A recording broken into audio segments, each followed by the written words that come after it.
Doho ma Mombasa ong'ado ni jadolo Ezekiel Odero ibiro dine tesendo bila nyaka tich ariyo juma manyien ka nonro dhi nyime. Nitie kata minewa moko ka machoko kuoyo. Jokuoge gipimoge ka gidhi choko kuoyo saa 10 gotieno. To kawo nyaka lot, gichamo nyaka chapat, gimaji nyaka bando, giluongo nyaka chiemo midong godo. Achije ariyo negi kendo udi auchiel owang' gwenge marangwe kaluwore gi maundu mosenya e alworano. Japiko kudebi ni omalode kuta lode ge makonyo ya pidho nyaka monde koro serikal konyo kanyo. Oganda mathoth e gwenge ma Nyamasaria kod Nyakach pi odaro nikech koth mang'eny mamedo chwe.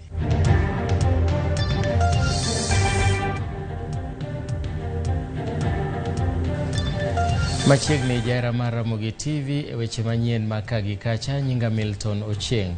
Jatend piny Kenya William Ruto oyiero Jener Francis Omondi Ogola kaka jatend jolweny e lokruoge motim e migawo mar lweny ma pacho ka. Jener Ogola kawo thuolo mar Robert Kibochi madhi e rutaya kaluwore kod chik bang' rwako higni 62. Motelo ne lemono momiye sani, General Francis Ogola ne en jalup jatend jolweny ma pacho ka. Ogola ne osomo e mbalariany ma Ecole Militaire de Paris e piny mar Ufaransa kod National Defence College of Kenya. Bende en gi tiegruok e weche mag tudruok mag pinje kaachiel gi sayans mar jolweny kaachiel gi weche siasa manosomo e somo e mbalariany ma pacho ka.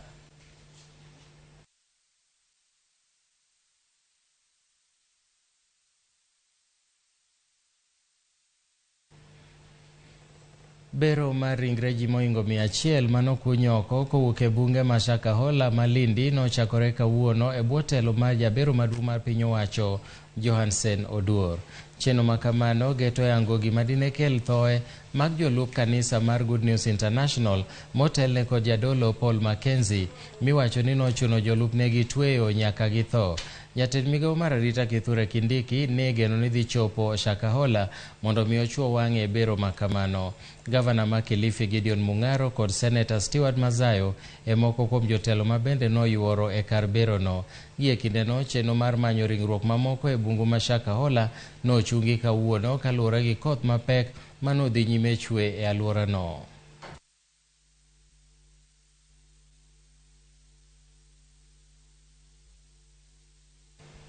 E weche mamoko en ni Doho Mashanzu e kaunti ma Mombasa ong'ado ni jadolo Ezekiel Odero ibiro dine tesendo bila nyaka tich ariyo ma juma manyien ka nonro dhi nyime.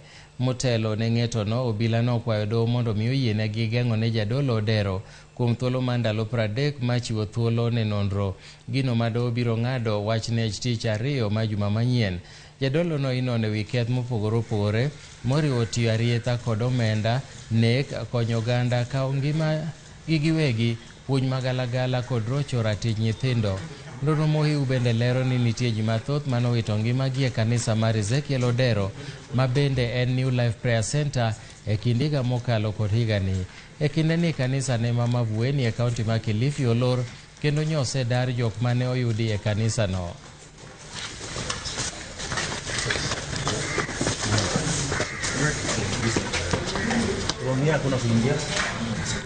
Achije ariyo mitudo gi kuo kod monj onegi kaunti auchiel bende wang'e gwenge moko ariyo e kachung'ol bura mar Rangwe e kaunti ma Homa Bay. Jopiny manopong' kod ich wang' ne onego achijego kaluwore kod maundu mosejimbore e gwengego. Ali Abich nigi ler mathoth. E thuolo mar jumbe ariyo mokalo, kuma gudi kod timbe mamoko mag njore osebedo ka dhi nyime gwenge ma Wikoteng kod Kajulu e kar chund bura mar Rangwe. Nitie kata minewa moko ka machoko kuoyo. Jokuoge gipimoge ka gidhi choko kuoyo saa 10 gotieno. To kawo nyaka lot, gichamo nyaka chapat, gimaji nyaka bando, giluongo nyaka chiemo midong godo. Miyo wan kaka community waonge kod kwe nikech katiwe mana gwendi moro to kiduogo yudo edhe kendo. Omiyo thuolo ma wan godo ni kano gike nyocha nomake jomoko moter iye. To kata no makamano nitiere a family friend marwa kata within the community manye the following night manaluwo bang' mano ne gidhi magi red ode magi kaw everything. Kuoma kamano sethiro dongruok ka johala e senta ma sinema ywak ni giseweto mwandu mathoth kaluwore gi tim njore. En midhiero manomiyo jopiny okawo chik e lwetgi kendo chako pedho achije giwegi. Jopiny onego achije ariyo kachiel kuom achijego to ne giwang'o ma ok nyal yangi. Piny no amua mar kawo chik e lwetgi mar wuotho kuonde suspects mag ichich-go mondo mi arita kwe obed makare. Area ma warito ni wakwayo ni mondo kete kata AP post oyo makae mondo kwe odoge piny. Jokwego osebedo ka chandowa kabisa, girepo nyaka mon e kuondegi nyaka nyithindwa manyirigi. Gichandowa kabisa. Koro gisebedo ka gichandowa mokoromo. Koro jopiny mane gino wang' no otimo vituko ma no wang'o nyaka dalano kabisa. Ma jokwego ne ginego ma no tergi kano ringre mbuchari Homabay. E kinde na jopiny ne otiamo achute auchiel e gweng' ma Wikoteng ma gin ute mag moko kuom jogo ma gisebedo ka gichichgo ni nyayo timbe mag maundu alworano. Wikoteng ka e kama koro rachi mogik. En kama koro adwaro security ya kutosha mondo mi jonyuol gi nyithindo obed kod kwe kendo wabed gi ngima makare. Jalup ruoth ma Kajulu oyango nek mag ji ariyogo kod weng'o mag ute auchiel ka osiemo jopiny kuom kawo chik e lwetgi. Omanore gik machwero remo nyocha ovamia jopuonj adek kara gi pasta ma gikwalo gige jogo mawath over 1 million kendo gidi file nyathine ma below 17. Jodak dwaro ni obilo jiw arita matieko time njorego. Alia Beach, Ramogi TV, Homabay. Doma Kibra ogoyo David Gichuki fwai tok yuda gi keth mar kelo tho ma jomoko adek e masira mar apaya kama noting'o wuod Gladwell Otieno mar riwruok mar Africog. Jang'ad bura Derrick Kuto omiyo Gichuki fwai ma siling 200 kata twech kuom higa achiel ne keth ma kamano. Anyuola ma joma nowito ngimagi kara kamano kwedo ng'etono ka giwacho ni ok omigi ratichgi. Jakedo ne ratich oganda Gladwell Otieno ma wuode Silvano Otieno en achiel kuom jogo manotho e masirano wacho ni ng'eto ma kamano ok odewo lit mane gikale tok wito jogi. Gladwell wacho kara kamano ni kara kobedo ni burano yal kuom higni 11 ng'etono chal anyiera ne anyuola. Each of counts 1, 2, and 3, where he had been convicted of causing death by dangerous driving, the accused person shall pay a fine of Kenya shillings 200,000. In default, serve 3 years imprisonment. In count 4, the accused person shall pay a fine of Kenya shillings 30,000. In default, serve 1 year imprisonment. The driving license of the accused person is hereby cancelled for 2 years, and there will be a right of appeal within 14 days, both to the conviction and the sentence that are granted today.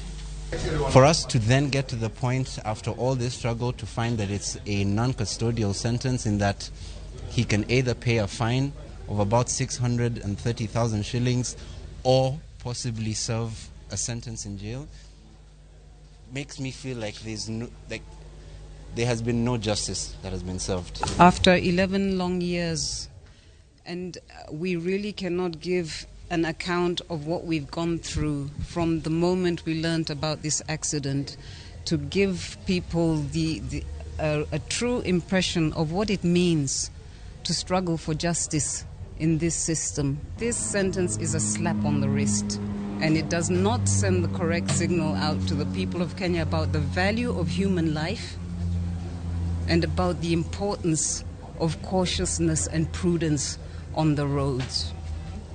So we feel we have not received justice. Obila mag okwach kich omako jal moro michich godo ni nonego jaherane kendo pando ringre sanduku mong'ere kaka briefcase e alwora ma kama Kis, Ruiru. Morris Njuguna Mwangi ma en jahigni 28 wachore ni en jahera mosenindo Rispandunge VAT kendo ne gidak kanyachiel e alwora ma Miti Kenda e gweng' mag Atongora, Kiambu County. Mwangi bende nolero ni ne gitiyo kamoro achiel gi e magawa moro kendo ne gigwandore kod mosenindo omiyo nogo chuny wiye gino michich ni ema nokelo tho mare. Achichno bende notero obila nyaka e duka manong'iewe jwala manoboyo godo ringre Rispa manokwany kotiele sanduku kendo nal kod jwala machiegni kod landi moro e alwora ma Kamakis.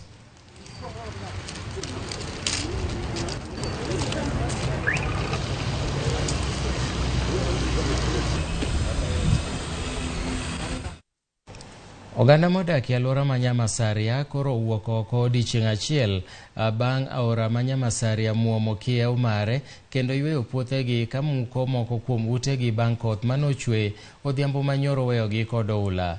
Oula no biro kendo pong'o aorano, gino manomiyo okalo kiewne kendo ywayo puothe ka kuonde moko to ne obaro kendo ochako ketho nyaka puothe gi udi. Masirano koro weyogi gi paro kaluwore gi kech ma koro bende ochomogi bang' koth mar oulano ketho cham manche ne gipidho ka gigeno gayo godo kech e kinde mabiro. Ogandago koro dwaro ni piny owacho mondo chop kanyo mondo mi oresgi e ginga paya ma giwacho ni monjogi higa ka higa. Mane rao yao koro olok kuonde mana yao rao donjo e puothe ka chamonwa puothe olokore aora ma pi koro muomo matek, pi ringo ma ok inyal kata yoro.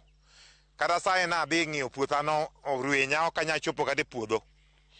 Puodho olokore nam, en aena nam, pap midonjogo en aena nam. To wasego koko saidi ma sirikal osewacho ni kelonwa tingni mondo mi olosnwago. To onge, gibiro ndalo oro, giwacho ni tinga biro. Warito manyaka koth chwe, koro gin kod lame excuse ni koth ochako chwe. Ka koth chwe adier wan kod lal mang'eny. Gimomiyo wan kod lal mang'eny, wageno puothegi. Kwaketo cham kaka nyo waketo ni, to bibiro to ywayo to dhi te. Koro wabet maonge geno. To sirikal bende ok dewa. Nikech debe ni sirikal dewa dikoro selosonwa pigni dikoro kalo mokwane chandruok machalo kama. Koro wakwaya sirikal koyie to ne kako nyalo losonwa wang' yorni mondo pi okal kik wayud lal pile ka pile. Japiko kudebi ni omalode kuta lodege makonyo apidho nyaka monde. Koro sirikal okonyowa kanyo. Koro luoro mwan go ni kendo kochako chwe kendo ten pi makobiro koyiro kopong' kama. To koro wan ga joma nogero ute mag lo omugo te. Koro wan midhiero ne motamo wang'wa. Konya konyo wachno nyabedo maber. Ewa kwa sirikal mondo yie wuognwa okonywa. Sani gwen wadhi te, dhok wabe onimoge pi kuma wadhi e jamni otamowa. Familia mopogore opogore gwenge ma Changuzi e kachung' od bura ma Vihiga odong' koyo bang' koth mapek gi yamo muko utegi. Moko kuom jodak ma kono noyudo lal olero ni midhiero ma kamano notimore adichiel kendo weyogi kod koyo mathoth ka mwandugi mathoth bende ulo ketho. James Amadi ma en jadak makanyo lero ni notony to ka yamo nowalo tat ode kendo yiende olwar e odeno. Midhiero ma kamano bende ne omuomo nyaka sikund primar ma Kerongo ka ute somo 3 bende nokethore. Ruoth ma Changuzi kwayo piny owacho mondo mi okonygi. Miti kaanza kutoka ikaniangukia kwa kifua pamoja na nyumba yenyewe. Kutoka kwa bedroom ilikuwa ngumu sana kufika kwa hiyo room nyingine, isipokuwa niliumia pamoja kifua pamoja na shingo. Ilikuwa mvua ya upepo na hiyo upepo ikaweza kuleta uharibifu kwa nyumba. Hata iliinua nyumba yangu ikaangusha upande mmoja yote chini. Hata kulikuwa na mtoto ndani, nashukuru Mungu, huyo mtoto Mungu ndiye aliyemtoa ndani. Tumebaki bila nyumba. Kunyeshewa tunanyeshewa, tunalala nje. So mimi venye niko hivi niko na shida.